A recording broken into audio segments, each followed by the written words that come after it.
Hello there, what is up? My name is the Buttery Gamer, and today I'm joined by a few members of the Hand of Unity Discord gaming community focused in Ashes of Creation and WoW Classic.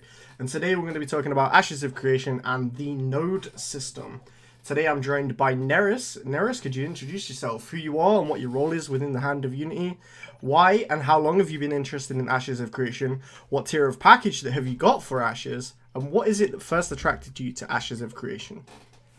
Okay, so personally, I am one of the co-leaders here at Hand of Unity, responsible for PvE content and community management. I'm a long-term gamer myself, started back in Ultima Online, enjoy healers, breeding, dungeons, and guilds, in all honesty.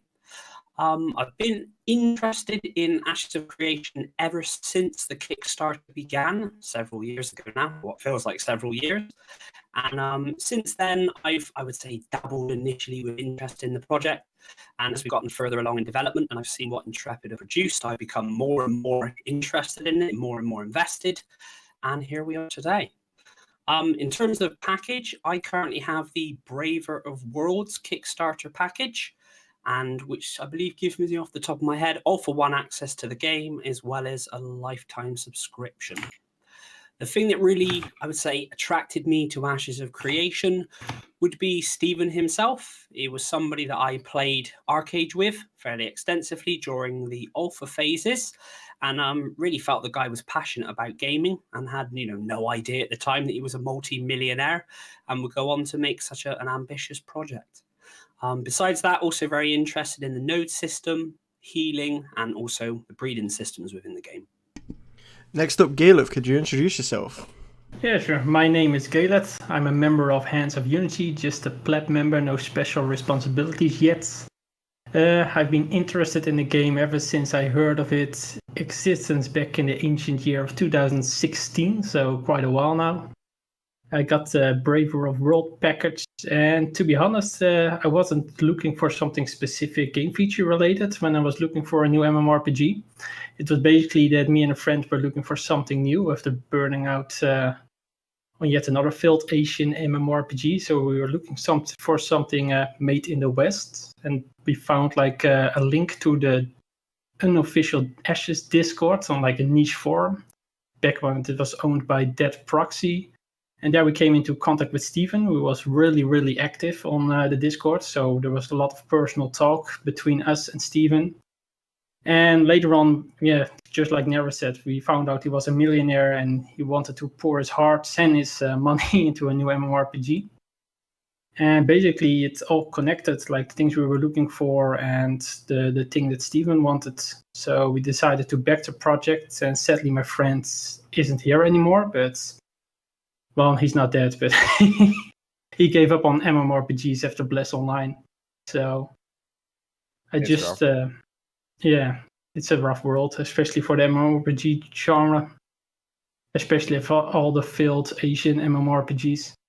But I got good faith in this game, and the community of the Hands of Unity is very supportive All right, yeah, for the that's awesome, MMORPG man. genre. Next So up, Wololo, if you could introduce yourself. Okay, I'm Wololo, the Wololo from Age of Empire. So I've been playing MMO since a very long time, since a young age. It starts, I think it was my first MMO, RuneScape, when it just launched, when it looked like more of a 2D. And I joined Hand of Unity about 1 year ago, um, almost 1 year ago, about 11 months. And I got interested in Ashes of Creation about 2 years ago. So I've been playing low for about a year, only watching the live streams. And then I quitted my old game, which was Perfect World. Been playing it a long time, top rank PvP. And so I had nothing to do. So I literally typed on YouTube upcoming best MMORPG and found this one. So yeah. Awesome, thanks for that. Next up, Herdo, introduce yourself, my friend. Hello there, my name is Herdo. I'm an officer in Hand of Unity. I started playing together with Naris a few years ago in Age. That's when I met him. And I learned about Ashes of Creation early 2017, I think February, from a friend. And a little bit later, I got notified by Naris about, hey, do you want to join us for Ashes of Creation? So here I am for that. In the guild, my role is being the quartermaster for Ashes of Creation, as well as being a chapter leader for crafting. Excuse me. I think back in 2017, I sucked up every little bit of content that they pushed out until the Kickstarter campaign started. And I think I followed every live stream in May 2017. After which I ended up buying the Brave of the Worlds package, but it wasn't enough for a few months, so I upgraded to Leader of Man a few months later. And what really got me hooked with Ashes of Creation was the combination of classic MMORPG elements like the Holy Trinity, but also the combination of new sandbox-like elements like the node system with constantly changing contents. And I think this node system will be very refreshing for all of us with delivering dynamic content to us, like constantly changing PvE content and creating new PvP content depending on who we like and who we don't like. And yeah, that's about it for me. So you mentioned nodes, and that's what we're here to talk about today.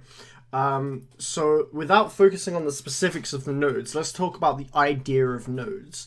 Do you guys think the idea of a node type system, where there's some sort of systems like this in current games, prime example Black Desert Online, where they have workers and node systems for the workers, do you think this node system will add something new and fresh to the MMO genre? Well, I think it's something fresh, but it's not something entirely new. Like some games kind of tried it, but not in this format. This is like an endless supply of content almost. I think it's really refreshing. I mean, I think for me personally, I think it has the potential to be something new and something fresh, but it is also, something that has been promised in the past. So, for example, in Guild Wars 2, they did promise the Heart Quest to be something, very dynamic, very world changing, whereas in the end, it really, just turned out to be a glorified quest.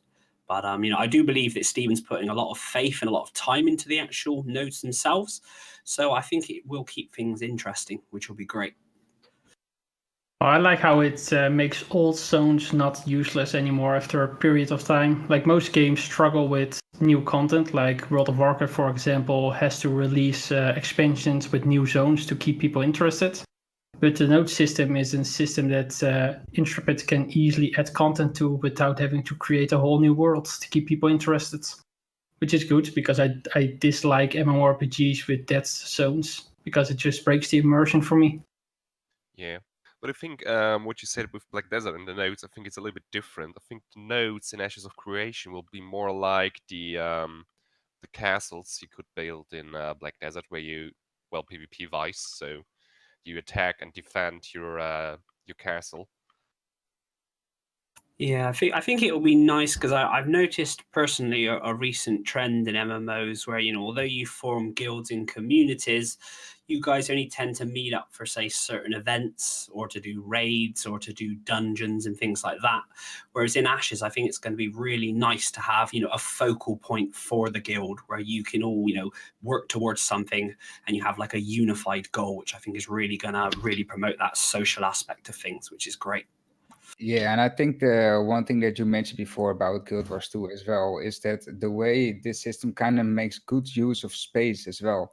Like you will have noobs and advanced players running together at the same place, because it changes all the time. So I think that's a really good thing. So here's a question more on the nodes. Do you think the node system itself is too ambitious of a project to deliver? We've already had a few comments from the devs where their timescale has been pushed back for the delivery of the game because they're trying to make this node system, among other things, what they envisioned.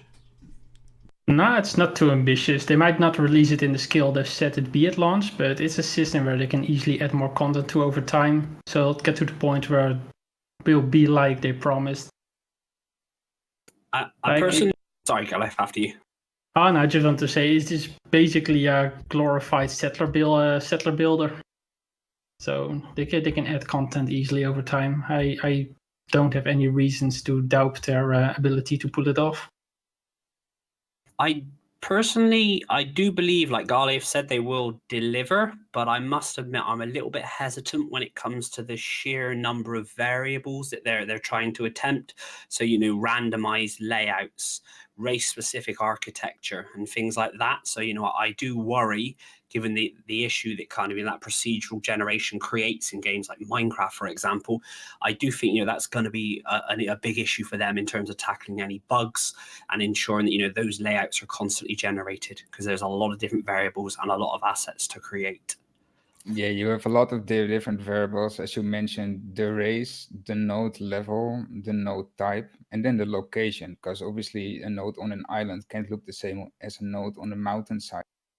So they got to have a huge pool of these node templates almost to randomize out of, for it to feel still unique after months or even years of play. Yeah, I think it's a really big goal they have set for themselves. If I remember correctly, they said at one point that they're gonna have about 100 nodes or a little bit more in the final game. 103 node locations at launch, if I remember correctly. Yeah, Yeah. and I think that's a huge number, and I just cannot imagine how much time they must spend on each node to make it perfect in every stage it could exist in. Yeah, we got I think 6 stages a node can be in, and you got to pick about that race and this location in the mountain, and when it's a metropolis, it's gonna be looking like this, and I think it's a lot of work time going into that. But if they can pull this off, I'm really stunned about that achievement they do there. It's really exciting. They certainly have the enthusiasm, which definitely helps. Yeah, for sure. So you mentioned some specifics on those, like Metropolis. So what we have got currently is the different types of nodes. They've released what those are. So this sort of goes on to the thoughts and predictions for those nodes and sort of the meta game. These nodes are the scientific, which has been identified as Artesian and construction focuses. And when that gets up to Metropolis level, I think it's been said that you can get faster travel between nodes. Then there's the military node, which is combat and class. Economic node, which is trade and merchants, which has a linked economy at later stages, and the divine nodes, which we haven't really got anything on, which is skill and equipment focuses. So focusing on the metagame, my personal thoughts are, as my goal is to get the first legendary bow on our server, is that these types of Metropolis nodes or endgame nodes are going to all link in together in terms of the scientific being the Artesian and construction focus. If you want to get the crafting recipe for that legendary item, I feel you'll need the scientific and the research over like the military, the divine, and the economic nodes. What are your guys' thoughts on these different types of nodes, and then your predictions for the metagame? The last thing I want to mention personally is the economic node, where it's a linked economy.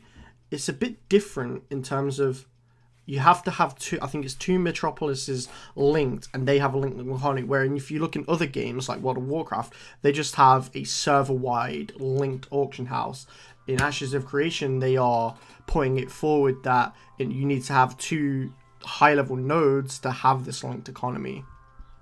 Right, you can have maximum 2 metropolises linked or something, and one metropolis covers 1/5 of the world. So that's 2/5 of the world where you can teleport in between if you max out those two metropolises. That's huge. But that ties nicely into metagaming, like you mentioned before, because you can have 5 metropolises and there are 4 node types. So if you look at every node type, it seems to connect really good to a specific kind of group. Like the PvPers probably want like a military metropolis, and the crafters, what was it? And Scientific, scientific, economic, and divine nodes are the other three. So you end up with 4 metropolises, and the 5th one will determine a lot for that specific group. So what I think is that those groups, beside from wars between guilds and all of that, will play their own battle in which the 5th one will be. Because I don't think it will be really common to see that we will lack one of these metropolises. I think we have one of them at all times, at least. At least that's my opinion. That's what I expect. But I don't know. What's your guys' thoughts on that?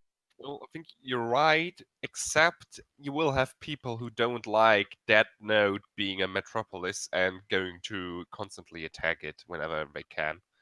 So we will have a constant flow about, yeah, this metropolis will disappear and another one will rise somewhere else, or maybe the same one will rise again. Yeah. Yeah, I think coming back to the whole the Metropolis point about how we'll probably have a different type.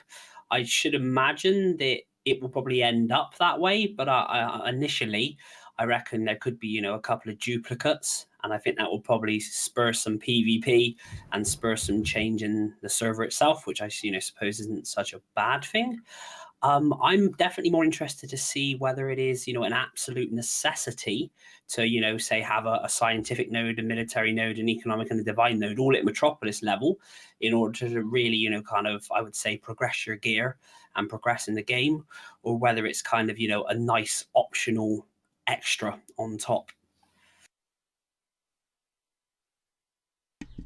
Yeah, for Yeah, sure. I'm curious to see that too. If it's really needed to have this metropolis or not. I mean, further on that, like, it takes, from what I've looked in node advancement, right, it takes quite a lot of time to advance these nodes. In terms of advancements, it's how many people are operating in that node's area of influence, doing quests, raids, dungeons, is what contributes to the growth of that node. And one of the things, other than PvP, to derank that node essentially, and we've talked about this a bit privately, is node atrophy, and how if there's not many people operating in that node's influence, it can potentially reduce the level of that node. So there's going to be a lot of back and forth between nodes depending on how many players are playing on the server. What are your guys' opinions on the current suggestions for node advancement within the game, or what they're going to do? I personally think it's going to be useful for having a longer time that it takes to kind of hit the those higher levels of the nodes itself, because otherwise the game's going to get fairly dull fairly quickly because people need something to work towards. I do hope that when it comes to sieging nodes, it really does take, the equivalent effort to siege something that it does to basically build it all the way up to, say, level 6 Metropolis stage. I know Steven's stated it in the past, and it's, really something I hope they stick to, because it's going to be, quite a kind of kick for some people if they've invested, say, 6 weeks in a node, and then all of a sudden somebody can just literally take it down within a few hours. Any of you other guys have any opinions about node advancement? Well, yeah, I think the node advancement and also the node atrophy, these things has to be balanced really good, right, for it to be competitive. So they mentioned before, I think it was in some 2017 stream, that they're able to adjust certain parameters in like the game based on how many people are on that server. Because obviously, if you have a server that has 2,000 people, it's going to behave different than a server of 12,000 people, right? So my guess is that they're trying to balance it just on the edge, right? So that every node and every citizen really has to work towards, keeping their node alive and keeping it progressing. Well, you also have to keep in mind that a node never changes its type. So if you start a node and it goes to like town stage, you'll have people who don't want that specific node and spread out again.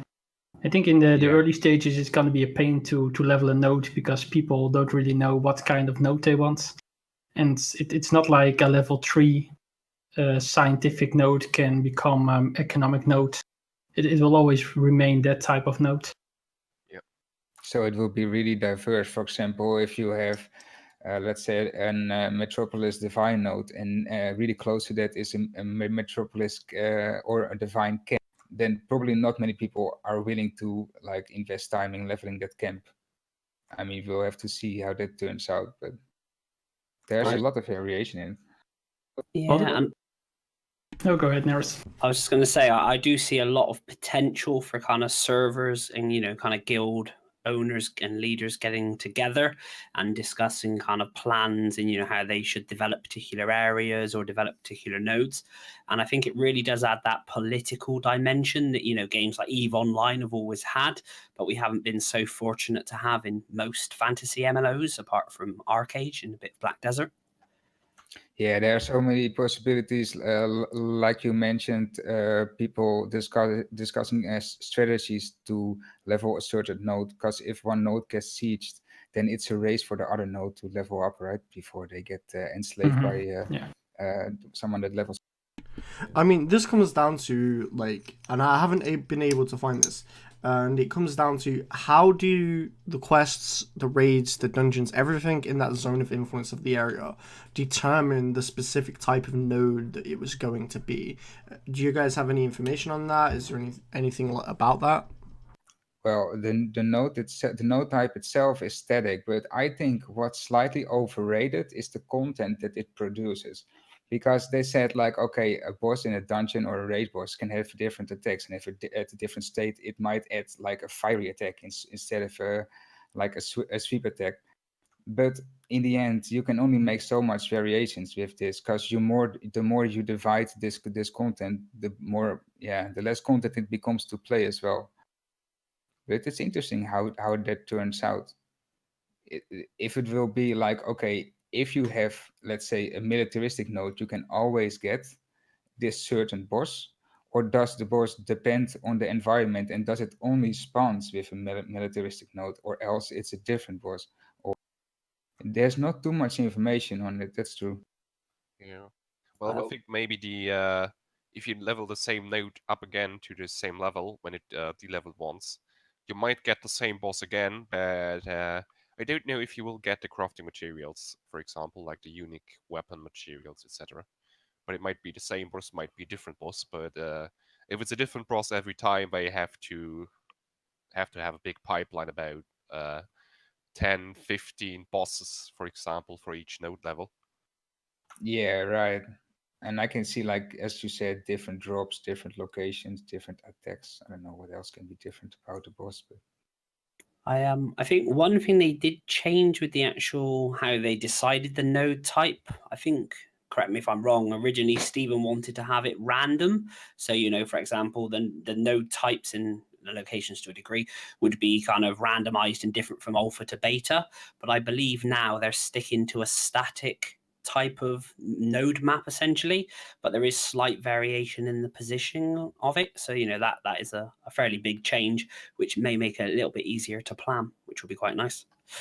yeah, that was really early. Yeah. Basically, this.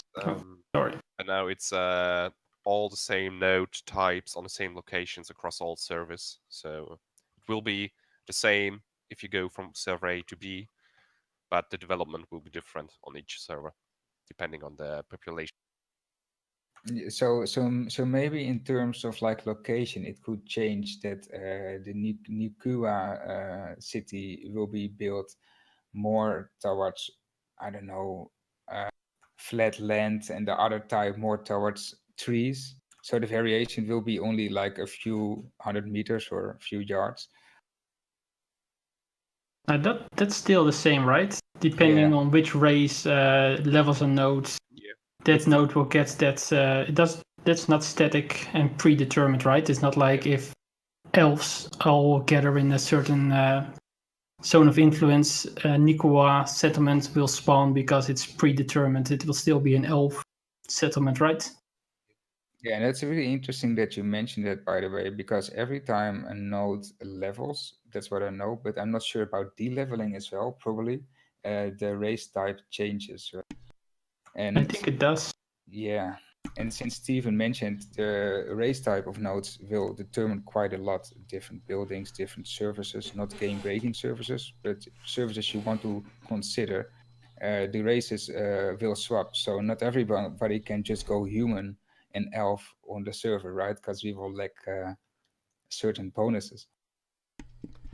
I feel like you might be able to like de-rank a node all the way down to like 0, which will be wilderness. So you can reset the node, and say if it was a scientific node, you can reset that and then go a military node. I feel like you might be able to do that eventually. No, they're No. static. They mentioned that specifically, but they mentioned it quite late, though, like a year after the Kickstarter or more. Yeah, pretty late. Yeah. Yeah, even when you de-level it all the way to 0, it will still be the same type of node it was when it was level 4 or 3 or 2. It's always static. I think they need to do this because else people will metagame stuff like having a lot of teleport nodes next to each other or stuff like that, right? Little. Yeah, and it's also really hard to build content around it constantly. Yeah. Well, it finally confirmed this just this year in March with the Know Your Nodes basics article where they said, let me quote, all nodes in the world are assigned a node type that affects the node governance system, available service, narratives, etc., etc. And later on, node types are predetermined and are the same across all servers. A node's type is static and does not change based on the node's level or destruction. That's what we wrote about this year in March. So it is a pretty late change. I think we had earlier statements that said, like what you said already, yeah, it's going to change depending on if it's destroyed or not destroyed, etc. Yeah, then Stephen got asked on some Q&A or some sort of podcast somewhere, and he said, yeah, that's a decision we made already way back. And then he kind of came back on it, but he never really just mentioned it. But yeah.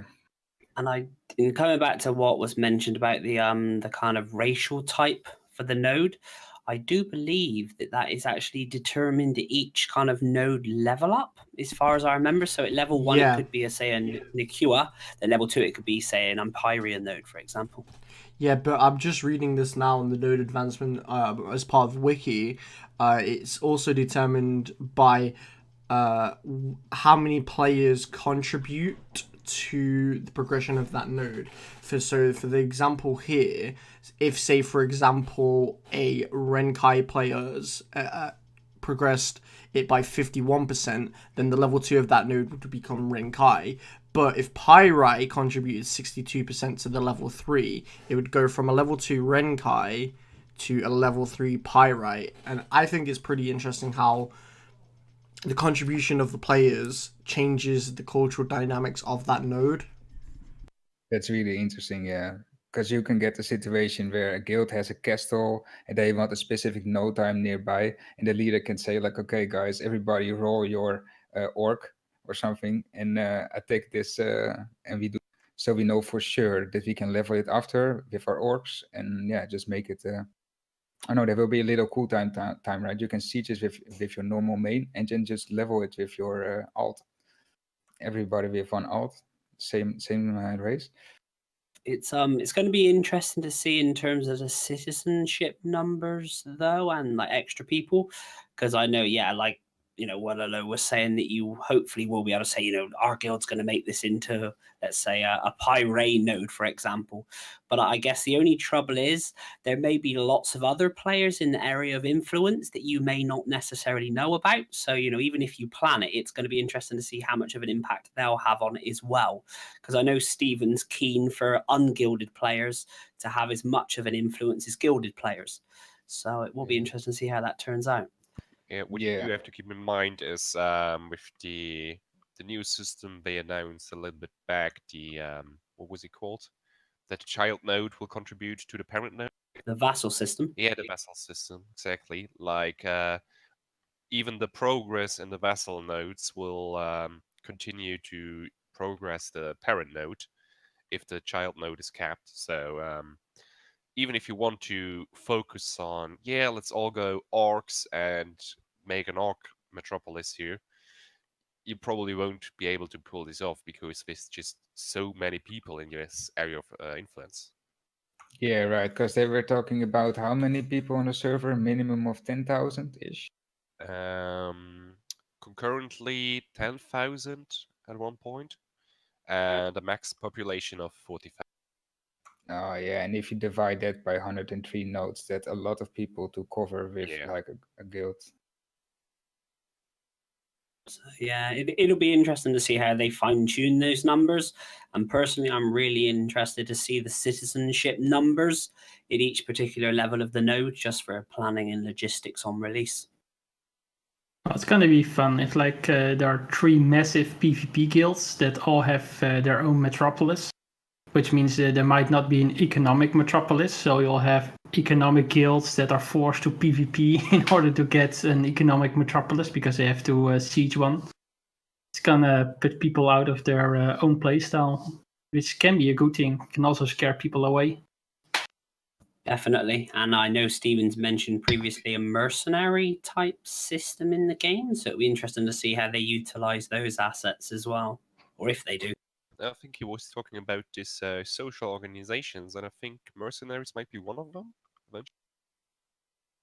Like this, you have a church where you can join, or you have the thievery guild, and maybe mercenary. Okay, so we're getting a bit too far away from nodes now. There's maybe some other stuff to talk about later. But as we finish up on the nodes, are there any final thoughts that everyone would like to add on about the node system itself? Well, where I'm thinking about is how it will look at. I don't want to use the word end game because that's not really tied into Ashes of Creation, but how it will look after months into the game after release. Like we will probably have all the way from Metropolis down to level 2 nodes, I think, which will be kept because the vessel node, the enslaving of other nodes, will only start at level 3. So that's something to consider. So every time a node is seized, we will most likely see a few hours for it to level, and then many hours for it to level more, and then it will capped. So you're looking around a day or just over a day before it will capped at 2. Personally, one thing I'm very interested to learn more about with regards to nodes is how the nodes are going to operate underground in the kind of Tolnar type node areas, and also I suppose, the influence that the location will have for the node. So, for example, whether it's a node by a river, or whether it's a coastal node or a node on an island, to see, if those locations will really give you a distinct advantage, or whether it will be purely aesthetical. Or maybe an underground node.